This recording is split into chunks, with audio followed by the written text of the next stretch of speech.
ওকে, so alright guys, আমি কিন্তু সমাধির কাছ থেকে এসে নিয়ে নিয়েছিলাম কিন্তু 10 টাকার বিরিয়ানি। এবার তোমাদেরকে একটা জিনিস বলি, দেখো 10 টাকার বিরিয়ানিতে যে রাইস দিয়েছে সেটা কিন্তু লং এন্ড রাইস, ঠিক আছে। এর সাথে কিন্তু একটা ছোট আলু দিয়েছে, আর এখানে চিকেনের গ্রেভি দিয়েছে, আর সবুজটা যেহেতু বেশি চলছে তাই সেই হিসাবে একটা লঙ্কাও দিয়ে দিয়েছে। ট্রেন্ডিং, এখন সবুজ মানেই ট্রেন্ডিং, ঠিক আছে। তো সবার সবার প্রথমে রাইসটা একটুখানি টেস্ট করে দেখি, চলো। সত্যি কথা বলতে সমাধির দোকানে এই নিয়ে আমি 3বার আসলাম।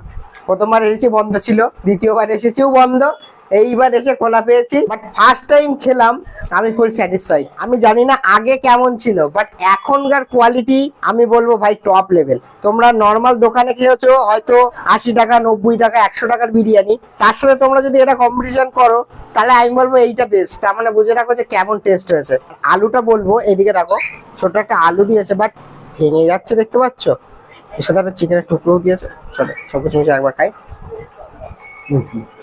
দেখো বিরিয়ানির মধ্যে না, বিরিয়ানি সবাই করে, কেউ ভালো কেউ খারাপ, এইটা হচ্ছে বাস্তব কথা। বিরিয়ানির টেস্টটা অনেকটা ম্যাটার করে। বিরিয়ানির মশলা যদি কম বেশি হয় তাহলে কিন্তু অনেকটা ঝাল হয়ে যায়, কিন্তু পারফেক্ট ব্যালেন্সের যদি বিরিয়ানি তোমরা খেতে চাও তাহলে কিন্তু সমাধির এখানে আসতে হবে।